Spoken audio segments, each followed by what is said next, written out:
Yeah, making the new IP is how can I put it? It's just don't do it.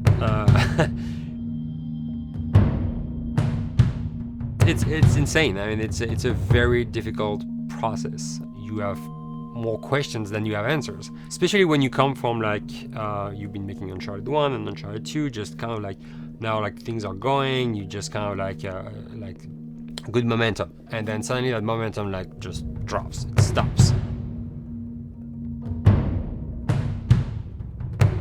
It's a very challenging process to create a new IP, and you're gonna fail over and over again, but that's what it takes. New IPs are really hard. They're hard because you don't know what's fun yet. You're building new tech, new AI, establishing new characters, new art, all this. You don't get that controller in your hand for like 6 months to a year. You don't know what it is yet. I remember like ages ago coming on the project and what are the infected gonna do? Like, what are they gonna do? They're gonna behave like this. I'm like, okay, we're like trying to imagine what's gonna happen. Fast forward like 4 months, they don't do that at all because it didn't work, right? It's hard mode, right? Like it's game development on hard, on expert. There's a big thing about making a game, right? Which is a game has to be fun. You get your first build where everything's working. You got player mechanics. You can walk around the world. You can shoot. You can melee attack people. You've got the AI in there. They're very intelligent, very difficult, and it's totally not fun because they snuck up behind you and murdered you in a second, and there was no way to figure out what was going on. We're making a game, by the way. Hey, James.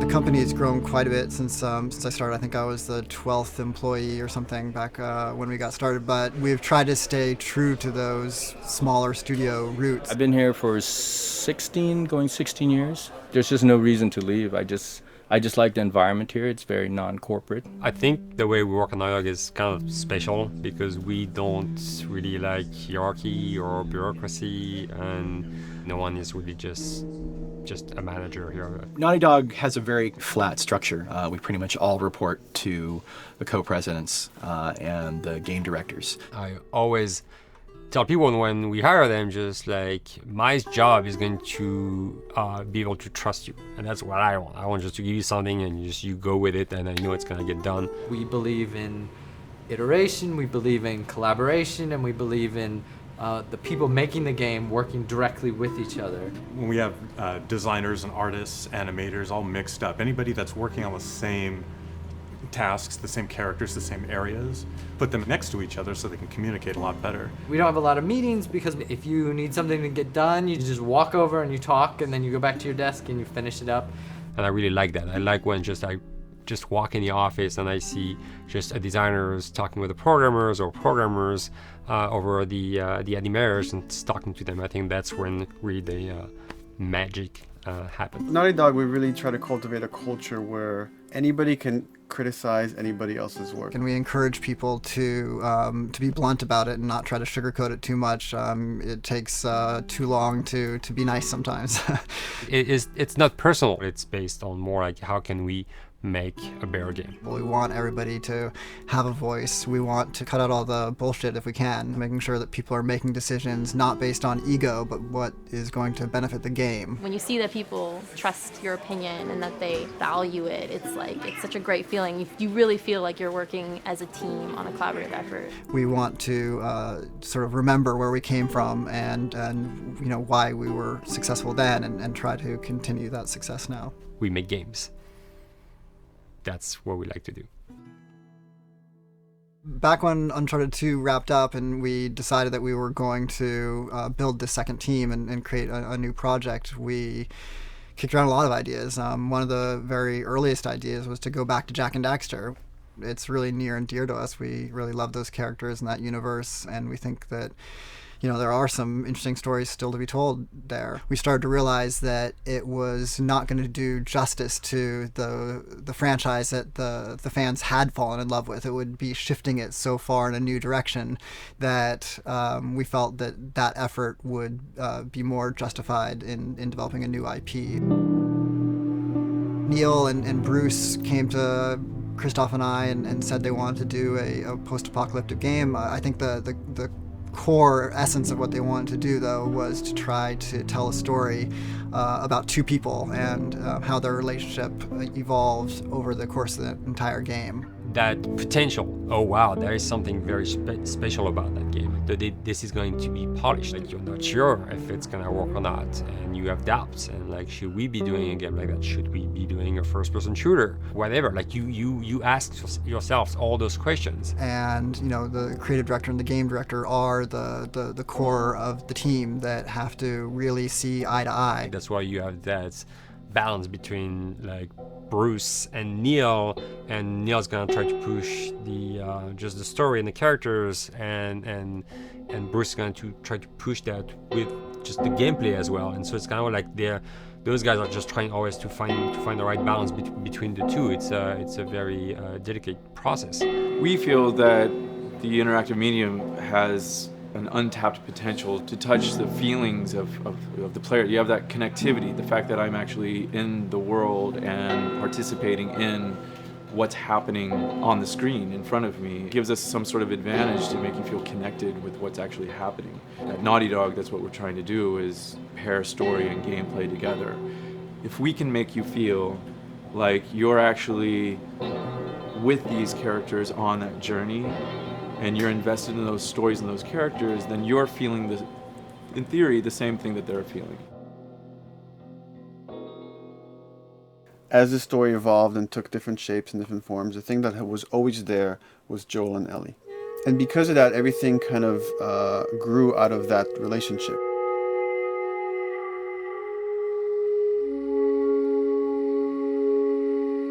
We've seen kind of that role of the anti-hero change, especially over the last 3 to 5 years, to where before it was like, the thick-neck mercenary kind of guy. For this game specifically, for this story, we needed something new.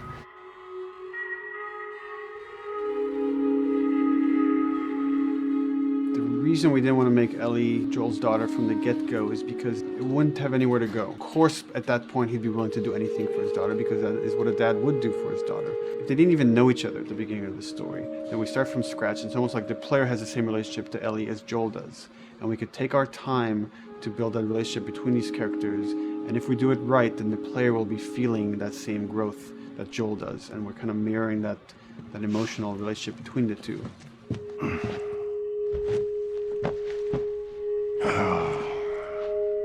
What are you doing?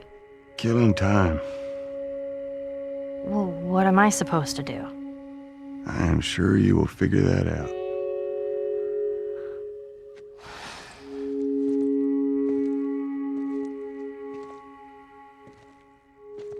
Your watch is broken.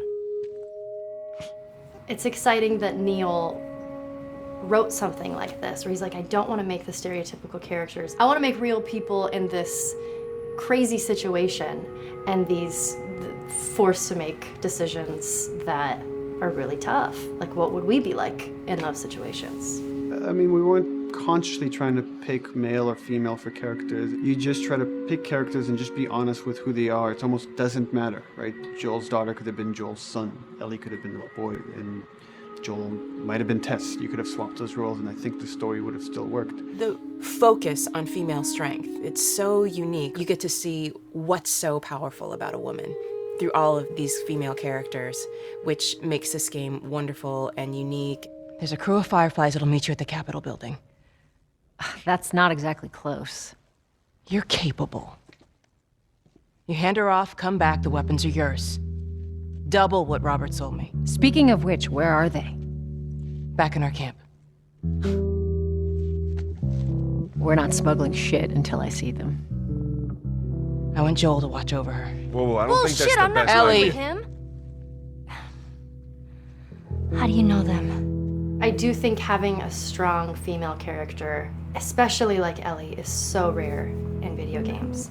And as a gamer, and more specifically a female gamer, it's frustrating to me because I'll see sort of the stereotypical female character where she's amazingly beautiful and huge boobs, and she's there to be either the love interest or just because they're like, well, we need to throw a chick in here.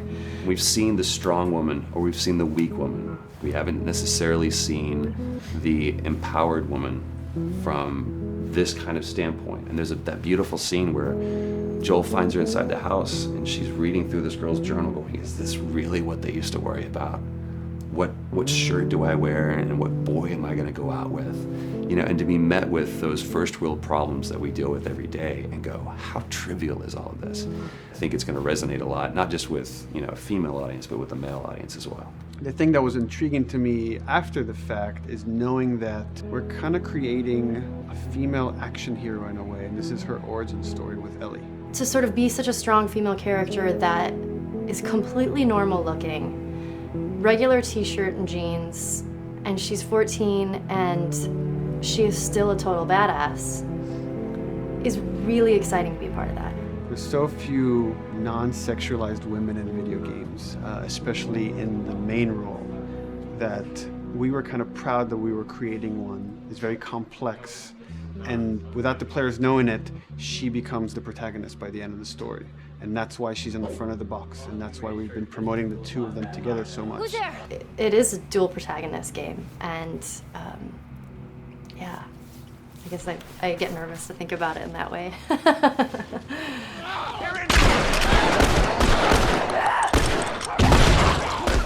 We couldn't talk about it. In fact, in interviews we've been lying about, saying you never play as Ellie because it was so important for that to be a surprise. Sorry, journalists. Here we go.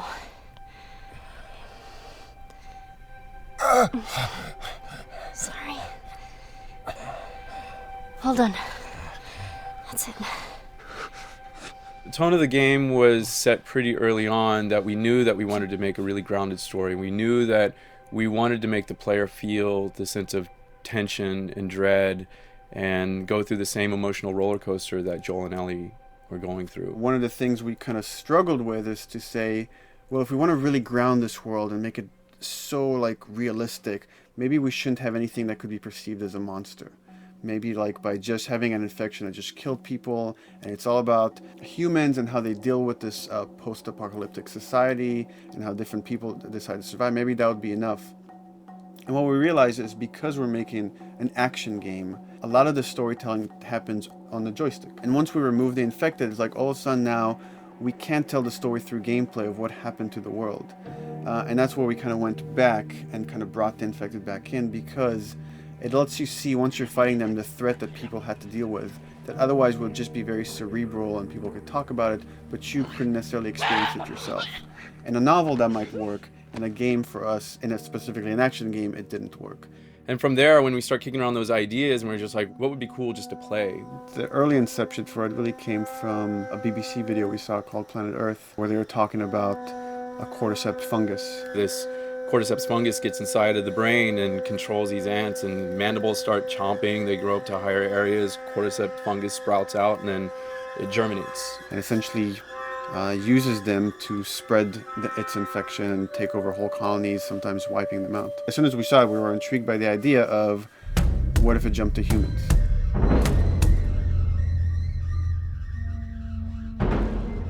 So what would happen? How would people react? What would happen to society? As we're trying to develop the look of the infected, we went through so many different iterations, some that looked really alien and subhuman, some that looked just essentially like zombies, and we couldn't find like an original place for them. But one of our artists just did this kind of photo mashup where he took a bunch of images of diseases or images of fungal overgrowth, and he kind of mashed it all together and he threw it on this person. It was a very iterative process, making sure that the fungus felt properly integrated, like it was part of the body, growing out of the body. And not just fungus growing on the head, but it's tearing the face apart, cleft down the middle, this gaping maw of a mouth with the crooked teeth. And it's in great agony as its humanity and its brain is still somewhat functioning. Maybe you still have some human cognitive abilities of the thought process back here. This isn't some decaying corpse on the ground. This is a living thing that's going to be coming after you in the world. The fungus is always the focal point. So you can see from a distance, oh, this guy's infected. I can tell straight away.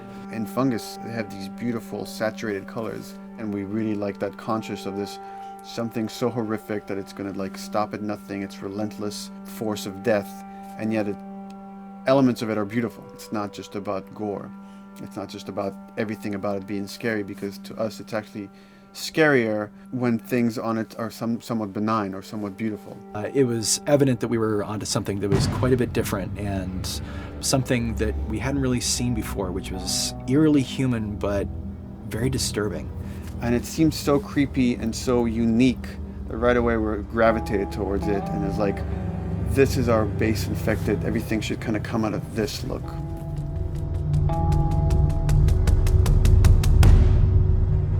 So once we had this idea of the face-splitting kind of look that eventually became what we called the clicker stage. We went to great lengths to create a full biological cycle for these things. So in the early stages, you don't actually see too many signs of the fungus surfacing out of the skin. It's kind of underneath it, like people have lumps starting to show. The eyes will be kind of cloudy or lopsided because the fungus kind of originates inside the head. That moves into the next phase, which is the clicking phase. And if they mess with the eyes, we end up saying, well, how do they get around? Oh, echolocation. And they use a form of echolocation to track down their enemies.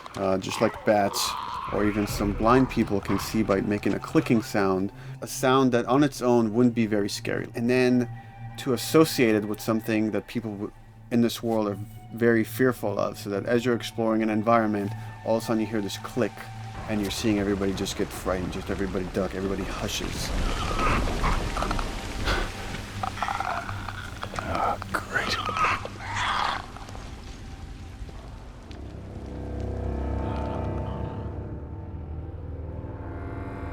The bloater is the most severe of the stages.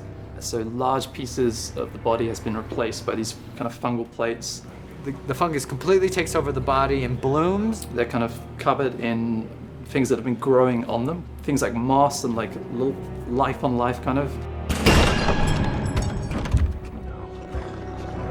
What the fuck is that? Goddamn bloat! When an infected feels like it's going to die, it finds like a dark corner and it becomes part of the environment. The human elements aren't there anymore. And then the body is gone. They lay down and sprout and then spew spores. And if people can breathe those spores, they become infected as well. It all had to kind of make sense of how each stage flowed from one to the other.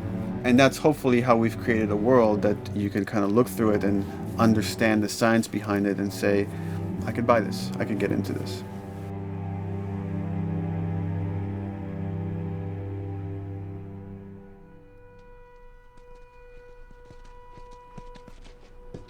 Mandatory evacuation. Evacuate to where? What do you think? Quarantine zone. See, some places got a heads up before the infection showed up. Most didn't. Over the course of Joel and Ellie's journey through this game across America, you find all these different societies, all these different enclaves, and you get to see how do they deal with the infected. Without the manifestation of this infection, you can't have these people making those interesting choices.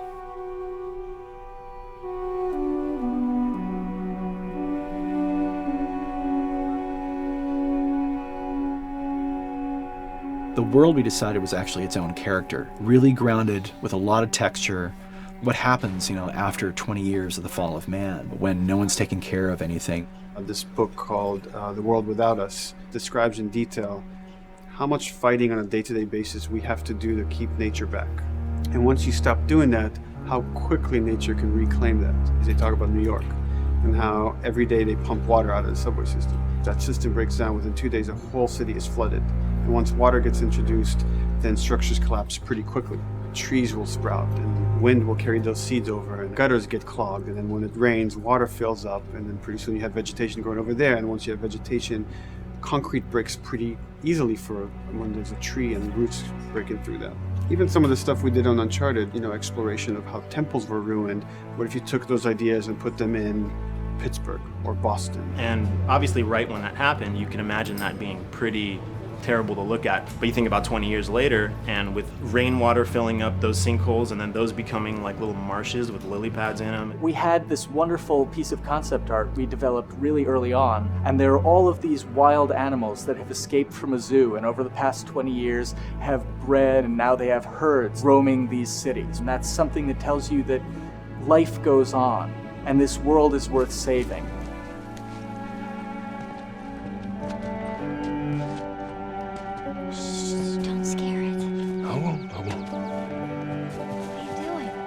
There's something really pretty about nature reclaiming its domain once we are gone.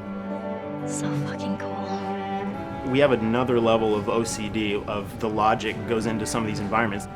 Water damage seeps in, and then that creates some little moss growing on the floor, or a tree radiates energy from its base, and that over time starts to melt the snow around it. And that's the reason why you'd see those like rings of leaves showing through in the snow. That gives it that extra, believability. This is pitch art. I'll try to start with an idea that conveys sort of the feel of the environment. Something like this, very brushstrokey, very painterly. You can see not a lot of detail, just energy and conveying a mood.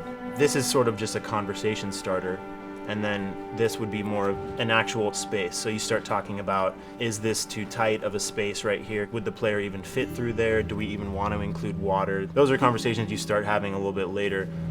And then it usually needs several more passes back and forth in order to be tightened up to be the experience that you would see in the final product. So, dude, I was actually trying to figure out right here, there should probably be some dead foliage. It might be cool to see some of the dead stuff around the edges of the green, or like even spilling out into the street. Maybe what we do is, in some of these areas, we use it as like a transition from the actual concrete to the side of the building, so like they're almost sitting on top of a bed of dead foliage, like that really rich kind of like orangey brown color. Sienna or something would be nice. Something real cheddary. That's how you know you're done. The end product often ends up being stronger because that bouncing back off somebody else gives you a result that maybe you wouldn't have even thought of in the first place. All right, here's the bridge. That's our way out of here. As far as concept art goes, definitely the ultimate goal is just helping everybody as much as possible. Me and the background artist will work together. I'll often just go to them because they've got like a really, really good like visual imagination. At some point, you came in almost like flat on. So that's kind of good because the bus station is right in your peripheral view, and you're probably going to enter the bus station. You're probably not going to get lost. But it doesn't at all utilize this cool architecture here, like the bus station sign. Like that's a really distinctive silhouette, and it's a really interesting sort of architectural detail. So we changed the entrance. Look at that. Another city, another abandoned quarantine zone. I think it's a better composition anyway. It's not so like symmetrical. And I think that was done so that this sign read better. If you didn't see the word bus on it, you might not know it's a bus station. So I think that helps. Everything we're doing in the environments is relating back to what you should be feeling in the story or what's happening to these characters. So is that everything you hoped for? Jury's still out. But man, can't deny that view. Come on, this way. When we first came up with Ellie and Joel, we had this idea in our heads of who they would be, but we didn't necessarily know the voice. It took us a while to find our Joel, but for Ellie, I think Ashley was the second or third candidate to walk in, and right away we knew. Yeah, you know Why what? are you so scared all of a sudden? Because I'm a coward, okay? So just get your shit and let's get out of here. Damn it. I'm not like her, you know. What? You think I'm gonna end up like your daughter? The way she delivered the lines, the way she just embodied that character is like, that's Ellie, there's no question about it. I saw the character artwork and I related to her a lot. I mean, she's kind of a tomboy and she's kind of tough, and I mean, obviously I'm not 14, and I think that's the main difference between the two of us. I read the scenes and I was like, I need to play this part. You want to be my hero? Forget the whole bit about saving my life. Buy me a stack of these bad boys instead. Where'd you get that? Back your bills. I mean, all this stuff was just lying around. And then once we had her, we said, okay, we're going to do another round. And we're going to have Ashley this time in the casting sessions. The chemistry of these two characters was imperative to get right.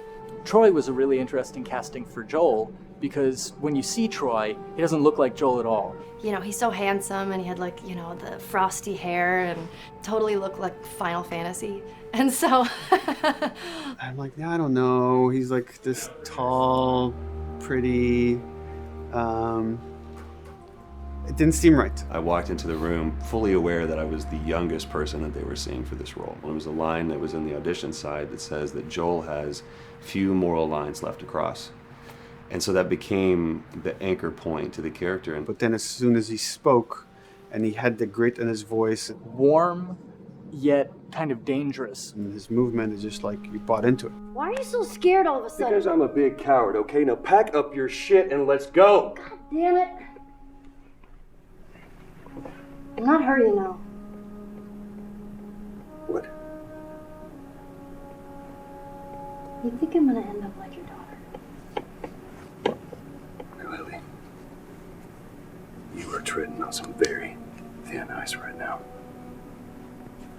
It was Ellie and Joel. after he read, it was just like that was it. I've done some video games in the past, but to be handed the mantle of a franchise like this was a pretty big honor. Is she alive? She's alive. She's David's newest pet. Ah! Where? In the town. She's in the town. You mark it on the map. It better be the same exact spot your buddy points to. Neil pulled me aside one day, and he said, I have some ideas. And as you're well aware, Neil is a little twisted. He came up with this character, and, I just jumped at it. It was such a departure from everything I've done here for Naughty Dog, to say the least. Name's David. This here's my friend James. We're from a larger group. Women, children. They're all very, very hungry. To be able to put on a voice that, hopefully a lot of people won't know, won't notice that it's even me. Because we didn't want it to be Drake. Drake eating people, that's a whole nother game. How did you put it? Tiny pieces.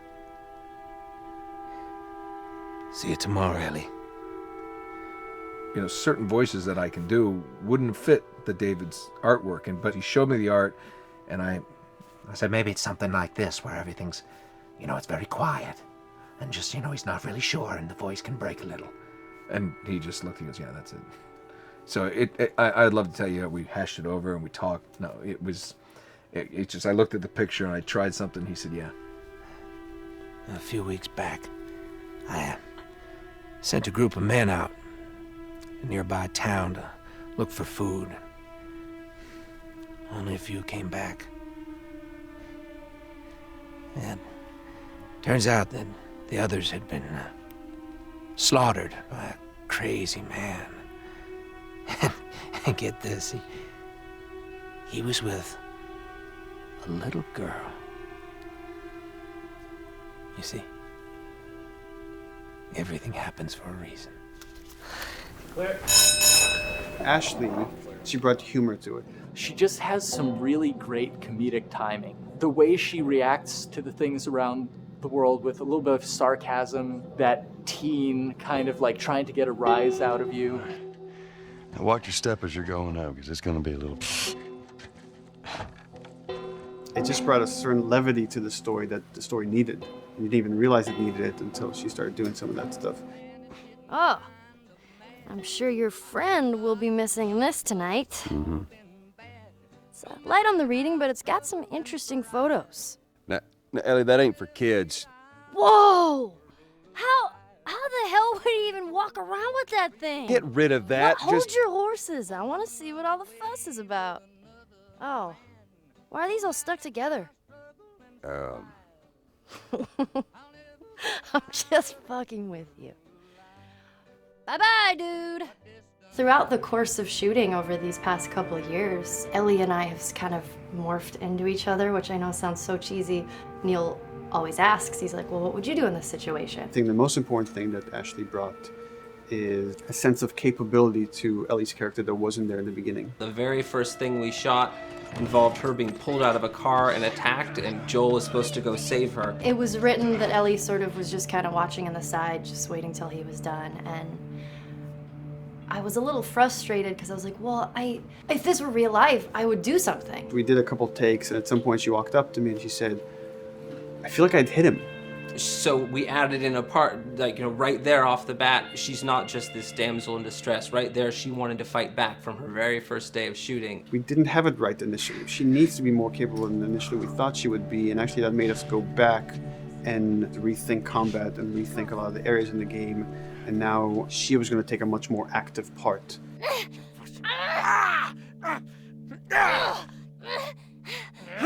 Anything that requires, a lot of body movement, we do with the actors on the mocap stage. And we try as much as possible to use our actual principal actors, use their body motion as well as their voice. We capture it all at once there on the stage. Having the actors perform as well as being recorded at the same time was imperative to get an accurate performance. Because every time you split up the performance in any way, you lose some of that magic where they did a gesture or they delivered the line a certain way. And those things have to be in sync, or there's just something subconscious that's like off-putting about the performance when you don't do it that way. You are treading on some mighty thin ice here. I'm sorry about your daughter, Joel, but I have lost people too. You have no idea what loss is. Everyone I have cared for has either died or left me. Everyone fucking except for you. So don't tell me that I would be safer with someone else, because the truth is I would just be more scared. It gives you the most authentic, most realistic performance, because you're actually there, not just making your own choices, but making your own choices based on the other people that are involved in that scene. So you get this truly natural approach to things, and it shows up. It's like theater in the round. You can do anything from any angle, and the smallest, most subtle thing we'll be able to pick up. There's no place to hide. So you have to be as prepared as possible, because you have no idea which moments they're going to use. There are these little improv moments and, little nuances that you get that probably isn't scripted, that just comes out of play, while they're performing. That mistake that is just blossomed into a really good idea. Did we improv on The Last of Us? Yes. Yes, we did. Doing this was a whole lot like being 5 playing in the backyard with a stick, and this is my machine gun, and and a pine cone is my hand grenade. It's all your imagination. I'm doing the exact same shit that I did 45 years ago. I just get paid for it now. We square. We're square. And get the fuck out of my town. I don't do a lot of voiceover work, so for me it was nice to be able to work off of your other actors. I can't imagine it working any other way. I'd never done mocap before. I didn't know what to expect. The suits were crazy. Yeah, the suit gave me wedgies. Like, deep wedgies that I had to pick out with my middle finger. Too much information. Just how damn sexy I look in a motion capture suit. I look like 10-pound of sausage in a 5-pound casing in that thing, man. Once you get past the fact that like everybody else and you look like weird clown people with these little dots and stuff, once you like give over to that, it really was pretty easy to make it just feel like you're in the moment and in the scene. So everyone that was on this is a slam dunk. This isn't just another gig to them. And that creates a really cool energy for people to really start experimenting and playing jazz. Floor is yours. And action.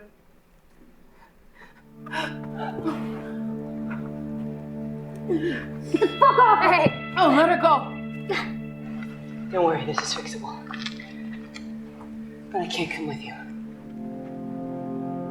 Well, then I'm staying. Ellie, I want Joel to watch over her. Oh, no. Bullshit, I am not Ellie. going with Not him. too. I could just take her to the North Tunnel and wait for me there. Jesus Christ. Just cargo, Joel. How do you know them? We craft the scene out until it has a good feel, and then we pass it off to animation to clean it up. Real life motions don't necessarily always translate into gameplay. There's something that's usually missing, so we have to, maybe enhance the gesture or enhance the shoulder movements or a breath that you want to be able to feel, but you don't really see it, so you can't really feel it unless you see it. Is everything all right? Yeah, everything's fine. I could have him lean in here a little bit more, like this, take his hand down. When they're on stage, they don't necessarily have windows, so that weight of like really pushing and leaning in, it's something that we would have to accentuate. Give him a little bit more weight on that turn, or put his head down a little bit more. There's a lot of dialogue that gets said between the two characters. We have to bring that alive through animation, and we have what we're using as gestures. Why would they mow down all these people? Can't let everyone in. If you turned off the sound, you'd know that they were talking to each other. And that really helps accentuate the relationship that the two have together. We have certain animations that play in the beginning of the game on Ellie. She's traveling with Joel, who she doesn't really know. There's a lot of gestures to make her look nervous, just her overall stance. Later on in the game, they develop a relationship through the animation, not just the dialogue. You can see that she's more comfortable around him. If that reads well with the player, then, we're doing our job.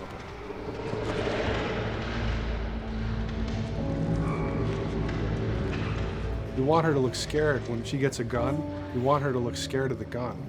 So if she's gonna aim, she wouldn't be like super trained aim. She would be more like some scared. But at the same time, it needs to look cool and feel cool to the player that plays. It's really just these little tiny details that we're doing, and it's coming across. It's working out well.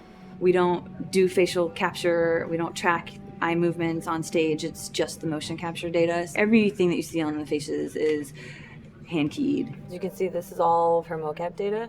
And so when I'm doing something like this, I go back and forth to the performance that she was giving, and I watch just this section over and over and over again. So this is our default face, where I can make everything super extreme and make her all squinty and angry, turn her frown down.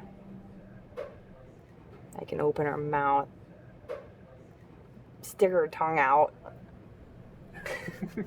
It's listen, watch. Okay, where's her mouth at this point? Like, is it open? Is she making like a grimace? About Tess.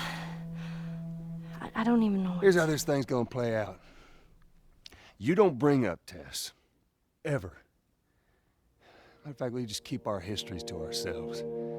We shoot all of it to just get the body motion, and then we'll do a second pass with the cameras. The scene's playing back on an overhead projector, but it's also playing back on a monitor that's attached to my rig. Sean and I would go to the stage and motion capture the camera, filming the scene, and so he would get a whole wide shot, a whole close-up for the whole scene. You can change your lenses, you can use your standard 35, 85, 50s, whatever. All that sort of live-action camera cinematography, you can apply it on stage. We make sure to go back in and add flaws. We keep the confinements of the room, so the camera can't go past a certain wall, because then we have this cheated perspective. If the cameraman bumps into the wall, we keep it. Missing focus hits when you're pulling focus, going too close to a character and reframing, those little moments in there. It kind of keeps it very cinema verite. If everything was too perfect, you wouldn't be able to put your finger on it, but you'd be able to feel it. It would just feel off. It's very much about grounding it, despite having the option to do whatever we want. Being able to place the cameras anywhere we want after the motion capture gives us both advantages and disadvantages. The biggest advantage is it means that we just have to nail the best performances we can get, and the luxury is that we can always swap it. The 3D world gives you limitless opportunities with cameras and movements, exposures, all that stuff. Most of these cameras are sort of set up like real world cameras. So we have lens, we have f-stop that will create the depth of field. We have aperture to set out, film back, and all that stuff. A master, and then I have my close-ups, my over the shoulders, sort of just like a live-action production. Let's go to camera 30 at the 23.458. Then I get that kind of weird, bend across his back. The closer I bring the camera, the more bend I get, which is, doesn't look right. It looks less cinematic than if I do that, which flattens the whole thing. And I'm trying to also catch Ellie. Like if you scrub a little more, catch her in the back here. So I want a longer lens of that kind of stuff. Since I've only had experience working with live action before I got into video games, it was a kind of a cool adjustment to be able to have this extra flexibility in post, to swap a line of dialogue for something different, even though that's not what the actors said at that time, and to be able to still have a close-up on them while they said it. You get to make it probably more perfect than you could ever make it in live action. How far are we gonna take this? As far as it needs to go. Where was this lab of theirs? Because our actors are both the voice and their body, they get to play, they get to try things, they get to work with our director to kind of come up with new ideas, or even our director will have a new idea on the spot that wasn't there in the script, but realizing when he sees it, oh, well, this would actually be better, this might feel better. And those changes all just happen organically there on the set. He could even lead straight into his thing. It's like, no shit, yep, Tyler wanted to do that, so we rented 2 Harleys and drove cross country. Keep it pretty succinct, like we got the bikes, rode them cross country. Cool. It's shocking to me that this is Neil's first time directing. There was a specific tone and a specific approach that Neil and Bruce wanted to take with this. It just came down to there's nobody who knows the story better than you, and then there's nobody that knows these characters better than you. Why don't you just do this? He and I actually had a conversation about it. He says, I think I'm going to try this myself, and I'm not sure. Neil was fantastic. The floor is yours. Okay, so remember, you've been running away from this turret-mounted truck. If you come to this dead end, you're going to look up and see a potential way out. And action. Check it out.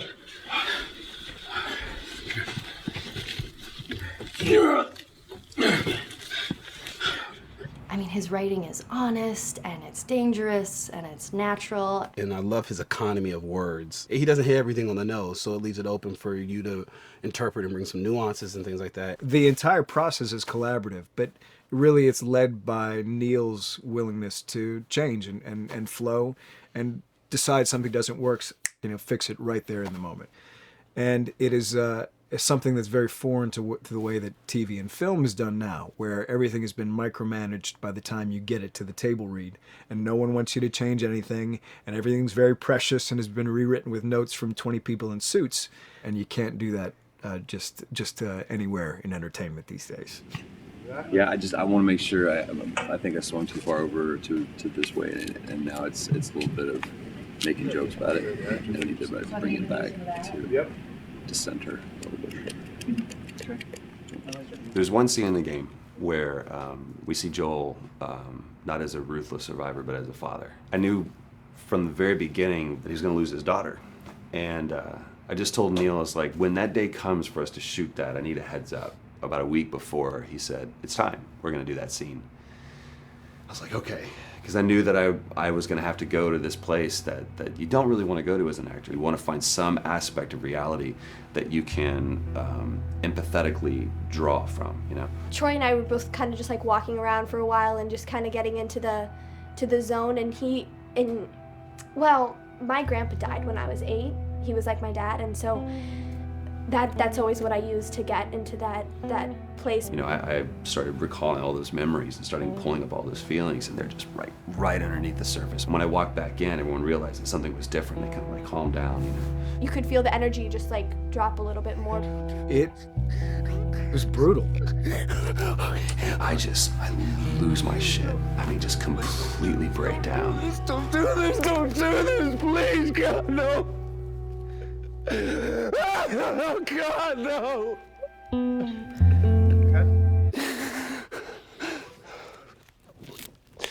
The soundstage was deathly still. It was the first take, and I felt really good about it. And it's like Neil said, okay, let's do it again. And so you do it again, and automatically you feel like you're manufacturing because you're trying to go back to that place, and you're in that actor nightmare of trying to get back to that reality. And we go through it again in 5th and 6th and 7th take, and I'm just exhausted. I'm crying between takes, and I'm looking at Neil going, this is really, really hard. And finally, after like the 8th or 9th take, he said, all right, I think we got it. I was like, oh, thank God. And I went outside, and I was just jacked up for the rest of the day. Just a wreck emotionally. But we got it. Then 2 weeks later, he calls me. And he says, so we need to reshoot a scene. I'm like, cool, what scene are we doing? And he just looks at me. I said, dude, don't do this to me. And you can either at that moment throw your hands up in the air and say, fuck this, and walk away. Or you can say, okay, this is an opportunity to get it more right. I'm like, okay, all right. You don't think you got it? I'm gonna show you that you got it. We've got it in the can. And so we go through it again, and it just feels fake, feels artificial. And Neil goes, go through it again. We start doing it again. And I'm getting madder and madder with each take. And finally, about the fourth take, Neil comes over to me, and I love him so much. He goes, so I'm picking up on some resistance. I was like, you're damn right you're picking up on some resistance. We've got this in the can already, and we're just wasting our time, and we're wasting all this effort and energy. And then he started talking me through the scene. And he's like, what I need you to do is I need you to just strip yourself of all these ideas, and I need you to hit this beat, and this beat, and this beat, and this beat, which just makes it sound so mechanical, and it's such an emotional scene. So we start going through it, and literally I am mindlessly doing these things at this point. Okay? I know it hurts, baby. I know. So I'm gonna lift you up. I'm gonna lift you up. I'm gonna get you over here. Come on, baby. Come on, work with me, please. God, baby. Sarah. Sarah! Don't do this to me, baby. Don't do this to me, baby. Come on. And he stops, he goes, now we got it. And I realized that the reason why I wanted that first take to work was because I wanted everyone to look at me and go, wow, what an actor. And that's not what the scene needed. Those moments where you just have to sort of calm your ego down and just go back and do your work. That scene actually works, not because of me, but in spite of me. And that really is the marker and definition of working with a truly good director. There are many like it, but this one is yours. Why don't you have a seat?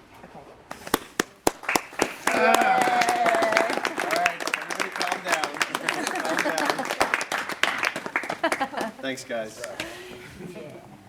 It's the director's chair. Working on the project, we knew we wanted to have a pretty minimalist soundtrack. And we had a folder where we just throw music in there. Looked at the folder one day and we saw, we have a lot of stuff here from Gustavo Santaolalla. We're looking for a composer. What if we reached out to him? Oh, no. Sarah. Move your hands, baby. I know, baby, I know. Listen to me, I know this one. You're gonna be okay, baby. Stay with me. I want to pick you up. I know, baby. I know it hurts. Come on, baby. Please. I know, baby. I know. Sarah. Baby.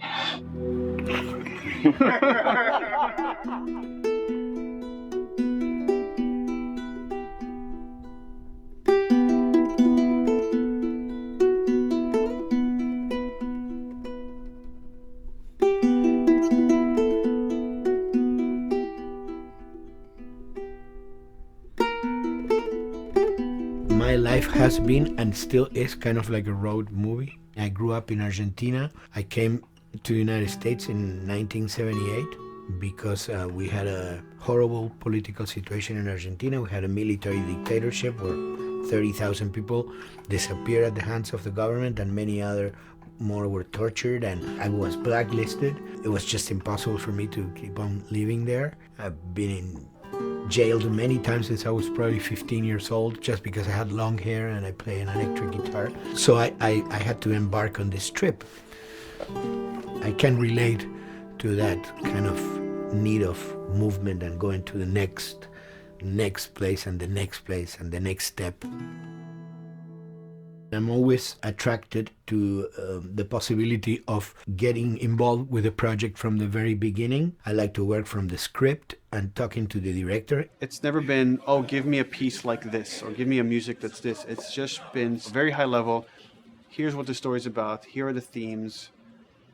Go write some stuff.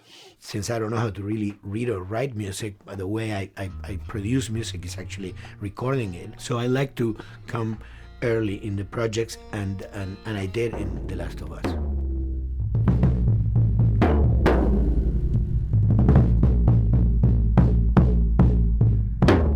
one thing that was fantastic from the very, very beginning was the freedom I had to try and to do whatever I felt could work, you know? As the story was still being written, you could listen to this piece of music and just get a sense of where this needs to go tonally, because the music was still inspiring the story. So that was the great thing of having the music written so far in advance. And at the beginning, I mean, I was going really out with some things, and sometimes some of those things were the ones that they liked the most, you know? So I really felt very motivated to work, and I enjoyed immensely working. It was this very organic back and forth experience where one element was inspiring the other and vice versa. I needed to go into some more dark places, more textural and not necessarily melodic.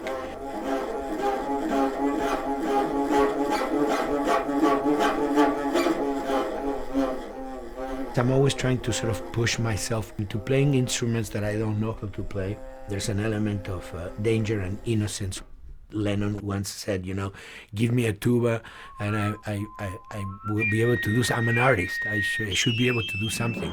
I like to put myself in that situation.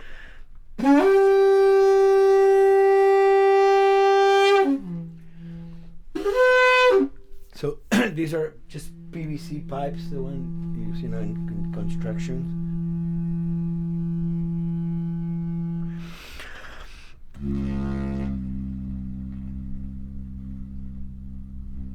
Or instruments that I know, kind of twist them. From the concept of the prepared piano, you know, I mean, I've worked with prepared guitar to stick things into the guitar and things like that.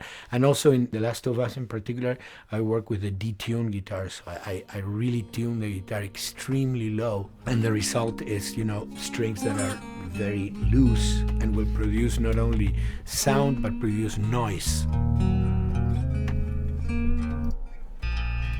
Because I believe, you know, every environment has its own sound. We have in our, you know, small studio, we have actually the possibility to record almost anywhere, including the bathroom, and we have done some fabulous recording, especially in the kitchen. When you score to picture, which is something that I don't do, then you know what you're going to expect. But when you provide people with music, like I've done in all the films that I've done, and then you see it, how the director decided to use that, you know, in what particular way he uses it or where they edit it. It's always fascinating to me. I watch a scene and I'm going, you know, it's fantastic how they use this piece. I would have never, of all the music that I've done, probably I would have never used this piece there, but it works, you know, great. So I like that feeling of collaboration.